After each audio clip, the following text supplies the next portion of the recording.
Welcome, everybody, and happy Valentine's Day to everybody on this bonus episode of the Wrestling vs. the World podcast. If you're enjoying your day, sweet. If not, I can't blame you. It's not my favorite time of the year either, but I wanted to talk about a few things in regards to upcoming Wrestlemania stuff and some stuff from the Elimination Chamber, because it seems like some of my predictions are potentially coming true, what we've seen in the build to this. So I'm also going to kind of touch on what we saw from the kickoff panel, conference, whatever it keeps getting referred to from a little over a week ago. So first of all, we've got now confirmation that Roman Reigns is not defending his championship against The Rock, but now it is back on for Roman Reigns versus Cody Rhodes. Because during the whole panel, Cody Rhodes came out, it seemed like we were going to get Roman and Rock, like, oh, it's a declaration, but Cody's like, nope, it's my choice still at the end of the day, and he chooses Roman. You get the whole confrontation with The Rock where he basically turns into Will Smith and just boom, slaps him in the face. Keep my cousin's name out your fucking mouth! You know, that whole spiel. And we've also got confirmation now as well that there are going to be 2 Elimination Chamber matches at the pay-per-view in Australia. One for the men's side, who's going to determine the number 1 contender to Seth Rollins' WWE World Heavyweight Championship at WrestleMania, which Seth should be at 100% for. I believe he said by the time of this recording he's got about another 3-4 weeks of recovery, so he will be 100% in time for WrestleMania, thank goodness.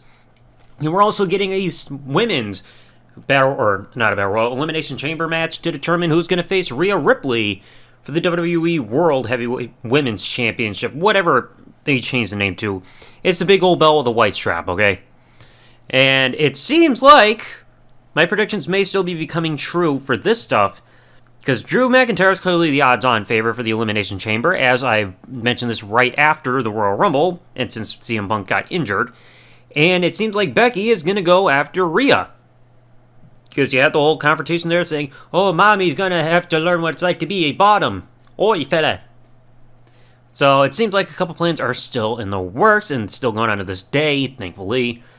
And it's a good thing also WWE went back to the plan of Roman versus Cody, because that's the path that makes the most sense. And also seeing The Rock turn heel for the first time in 20 years, let's see what he's got. But now, there's been a rumor that I've seen people try to spread online ever since these segments that started airing on SmackDown, where Triple H started to take shots at The Rock and taking spins on his catchphrases, like saying it doesn't matter what you want, and there are some people that need to know their role and all that stuff. And there are some people, I don't know if they're being real or they're trolling, but people are spreading rumors that, hey, this could lead to a WrestleMania 40 match between The Rock and Triple H, because we never got it before. I think those people who are saying that have forgotten that Triple H has got a defibrillator in his heart because of the incident where he almost lost his life. He's at the point where he can never wrestle again. He mentioned that on one of those interviews and everything, months after he finally came out of the hospital, explaining what happened. He's got a defibrillator in his heart, and his career is over. He cannot risk getting back in the ring, and then having an episode, and then having to get shocked on pay-per-view. For this health of Triple H, he cannot have a match with The Rock at WrestleMania. I get it, we should have seen it back over 20 years ago. WrestleMania 16 would have been the best choice, as mentioned before, when I covered that whole show, and I think also Backlash. But it's not possible to happen this year. Or ever. Again, Triple H cannot risk his heart with the condition that it's been, with what he's been through, the condition it's in, and the defibrillator in there. Do you all really want to see a match where Triple H gets in the ring and then all of a sudden he has to have medical attention legit tend to him because of his heart giving out? This is a risk that he cannot get in. This is why he hasn't been involved in any physicality on television in the last few years. He can't do it. It's like the ship has sailed. I know there were rumors that it was going to happen at WrestleMania 32, hence why Triple H beat Sting, and then the confrontation at WrestleMania 31. But of course, plans never materialized to get something to work, so instead they went with Triple H Roman and then Rock in the squash match with Eric Rowan and bringing in Cena and all that. But this match can never happen at this WrestleMania or ever, because like I said, you can't put Triple H in harm's way with the way his heart is. This is the most detrimental thing out there when it comes to his health. And plus, who's to say that The Rock can even go in a match? We have to remember this. Ever since The Rock came back in 2011, he's had 4 matches total on television? He's had the tag match of Survivor Series 2011 where he teamed with Cena going against Austin Truth. Oh, wait, no, sorry. We have 6 matches because they're also...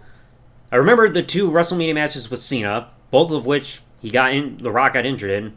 The matches with CM Punk, for whatever reason, happening after just coming back with 2 matches, so we had to get those title matches in 2013. And the squash match at WrestleMania 32. So The Rock has not had an actual ding-ding match of any variety since in the last 8 years. When it comes to working a full match, it hasn't happened in 11 years now. And again, who's to say that The Rock's going to be able to keep going? Because, like I said, you look at WrestleMania 28 and 29, he suffered some kind of injuries in each of those. I think 28, he tore his hamstring, and then he had some kind of abdominal muscle injury at 29. So, I mean, the last couple of big matches out of the last 4 long matches that he had, he's gotten some kind of injury going on. So, I mean, who's to say he can still keep going? Who's to say that there can be ideas thrown around on how to put together a proper match? Because, again, you look at WrestleMania 29, it was just a bunch of finishers, kickouts, stolen finishers, reversing finishers over and over for the twice-in-a-lifetime match. And then the next match after that didn't happen for 3 years and it was a squash. So, who's to say that The Rock can't even go, to be honest? I mean, he keeps himself in fantastic shape and everything like that, but when you look at the injuries that he's had, despite the limited amount of matches that he's gone through, who's to say his cardio's even going properly? I mean, the man is in his 50s. I know, like, age shouldn't matter, but it also should matter if you can go, and there's concerns with The Rock, like I said, with the injuries mounted up and how he's been looking lately. So, I wouldn't be against The Rock having a match in total coming up, but there's no guarantee it could work, and like I said, anybody who's spreading the rumors saying, Triple H, Rock, WrestleMania, they could be teasing it, no. It can never happen, period. Triple H's in-ring career is over forever. He cannot risk it for the sake of his heart. There are times where something happens in wrestling where your career is definitively over. It's not a case of proving the doctor's wrong, like Ric Flair when he was told he couldn't wrestle again after breaking his back in a plane crash. This is something that you cannot suddenly just hold off on. He can't just suddenly take something and stop his heart from giving out during a match just so he can have one more go. And plus, like, these two have had so many one-on-one matches over the years. What's there left to accomplish? Yeah, it would be finally a time where they go one-on-one at WrestleMania, something they never did. But you know who else we didn't see go one-on-one at WrestleMania? Cena and Orton. We never saw that. Just because it hasn't happened doesn't mean it needs to happen. Like I said, when you look at the current era we're in, how old these gentlemen are, and like I said with Triple H himself, it can never happen. We need to let it go. It's one of those dream scenarios that just not meant to be. Can never happen. Just like Sting and The Undertaker. Just like Bret Hart, Kurt Angle. So on and so forth. So anyway, at least we got a couple matches that I predicted that seem to be coming true coming up. One match that has been confirmed, thankfully. And hopefully we can set one rumor to rest that people are going to get themselves hyped over. I get it, WrestleMania 40 is supposed to be big, Philadelphia and everything like that, but you can't have everything happen the way that people want it to happen. So anyway, hopefully you enjoy today's episode. If you did, leave a like or rating here on the streaming services. Contact me on social media if you want to discuss this subject further, whether it be Twitter, Facebook, Instagram, what have you. And I'll hope to catch you all in the next one. Thanks for listening, folks, and peace out and good day, everybody.